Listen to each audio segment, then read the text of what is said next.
to show these people who take this committee for granted the sanctions that could be meted under our House rules. Therefore, Mr. Chair, I move to cite for contempt Pastor Quiboloy on the grounds which I have stated. So moved. Honorable Franz Castro is recognized, ma'am. If I can remember, Mr. Chair, we asked to summon or invite Pastor Quiboloy. So what's the status of him? Mr. Chair, I was going to raise that also. During the last hearing, February 7, if you will recall, most especially those who were present during that hearing, this committee issued a subpoena to Pastor Quiboloy because of his non-appearance on the several invitations that we sent him. And I can see that, again, Pastor Quiboloy is a no-show in this hearing. Now, it is very clear under the House rules, especially on rules of governing procedure on inquiries in aid of legislation. Section 11, the committee may punish any person for contempt by a majority of members present, specifically on Section A, refusal without legal excuse to obey summons, and Section E, acting in a disrespectful manner. In this case, although he is not present, but the fact that he has not been appearing in these hearings, in this committee, just shows that he has no respect for this committee. It just shows that he acts like God, he acts with impunity, he takes this hearing for granted. Ipinagwawalang balahala niya, importante ho siya dito. So in this case, Mr. Chair, kahit na mag-hearing pa tayo ng 20 beses, kahit na 20 beses natin imbitahin si Pastor Quiboloy, it is very clear that he has no intention whatsoever of appearing in this committee. Therefore, Mr. Chair, under House rules, it is our obligation to show these people who take this committee for granted the sanctions that could be meted under our House rules. Therefore, Mr. Chair, I move to cite for contempt Pastor Quiboloy on the grounds which I have stated. So move, Mr. Chair. There's a motion by the Honorable Pimentel. Mr. Chairman. Yes, the Honorable With the indulgence of the good Congressman Pimentel, with regards to this motion, I have nothing against it, but it's just proper, Mr. Chair, siguro na we might ask the representative of Quiboloy, then we will rule on that particular motion. Okay, with the request of the Honorable Paduano, the Honorable Pimentel will defer and hold it abeyance. I yield to the request.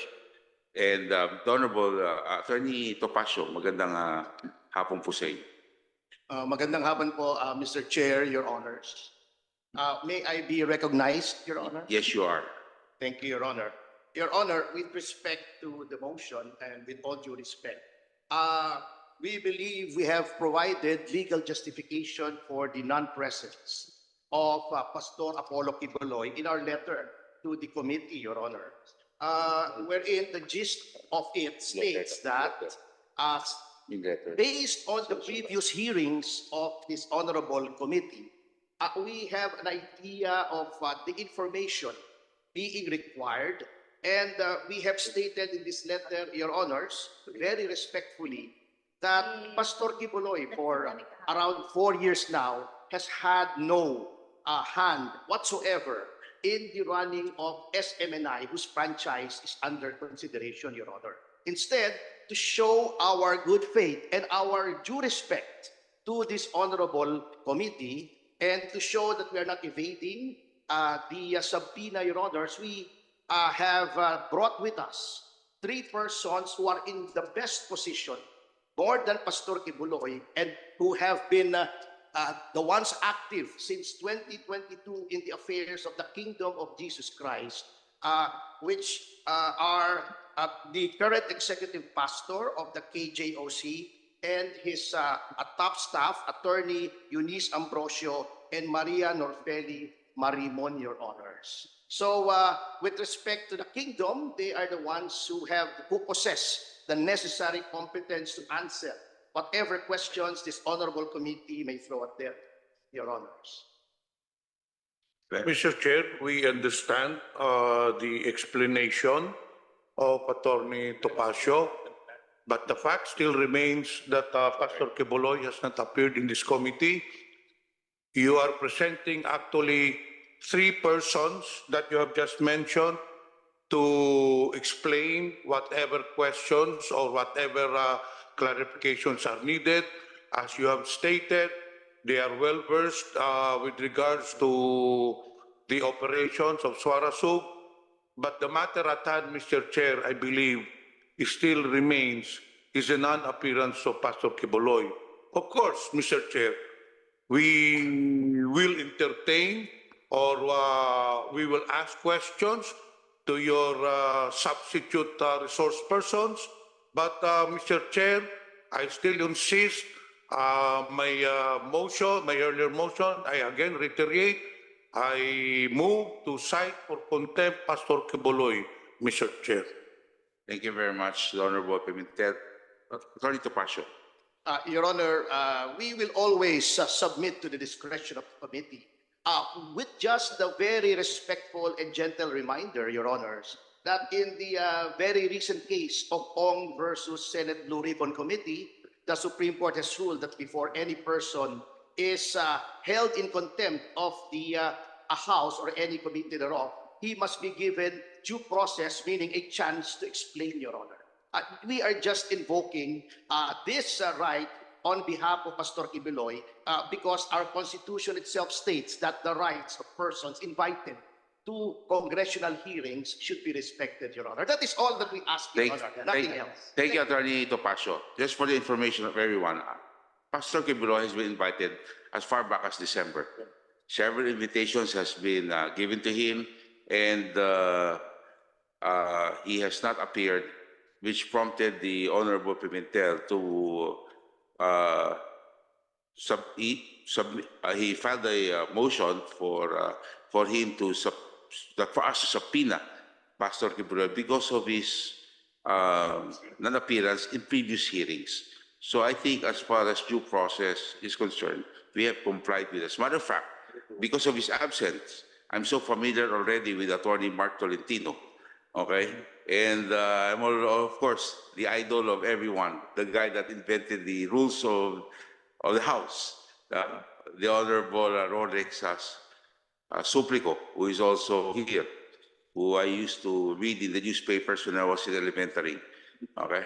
And up to now, it's an honor to see him in our hearings. That's why ako po as far as pagiging due process, matter of fact po, marami pong mga katanungan, marami pong hindi nila masagot, at lagi po sabi hindi na kaya sagutin. No? And which really, I think, mahaba naman po yung proseso na binigay po namin para po sa kanyang pagpunta ko dito. At kami naman po ay kung baka na-extend na ho namin. As a matter of fact, naubos na ho lahat ang mga pwedeng maitanong dahil naitanong sa dami pong hearings na kinonduct na po ng committee, Attorney Topacio. And this can be, I think, Attorney Suplico would attest to this, no? Na talagang we were very patient at lahat po ng pamaraan ay binigay po namin sa kanila. So, maraming salamat, Attorney Topacio. Wala na po kayong i-manifest. May tanong lang po ko. Alam po, pwede po ba ako magtanong? Of course, Your Honor, you're the chairman. Siyempre. Kasi ho, pinadala ho namin yung subpoena February 20. No? At ito'y publicized naman. At bakit po sa March 11 lang po kayo nagpadala ng sulat? At nauna po ho ang media kasi tumatawag po sa akin ang media At ang sabi ko sa kanila, hindi ko po pwede sagutin yan dahil wala po akong natatanggap na sulat. True enough, sila ko yung records, natanggap lang po namin yung sulat nyo kahapon, March 11. Tapos may amended letter at March 12 today. Pumarap po yung isang abogado ninyo. So, why did it take you so long to write us that letter? Kasi po, hindi po ako involved, Mr. Chair, doon sa previous mga hearings. So, nireview ko pa po yung video ng mga hearings para mapagtanto ko po kung ano yung mga maaring itanong based on the trend. At yun nga po, coupled with the fact that Pastor Quiboloy has been out of the day-to-day or even the general operations of SMNI or Suarasug, Your Honor, because he has decided to concentrate on purely spiritual matters, ay lumiham po kami. Yung unang liham po kasi, pasensya na po kayo, we meant no disrespect to the committee, Mr. Chair. Kanya lang, noong ibibigay na po namin dito, napansin po namin may typographical errors lang naman po, kaya ni-revise po namin. Which was received today. Yes, Your Honor. Yes. Typographical errors lang po ang So that's why the first letter we received March 11th, the second letter we received today Opo. at the day of the hearing. Opo, Yes. pero it's basically the same, Your Honor. We did not want to spring any surprise. It's just typographical errors, Your Honor. Thank you very We apologize because of the a tight schedule of this representation. We profoundly apologize to the committee and to the chair. Thank you very much.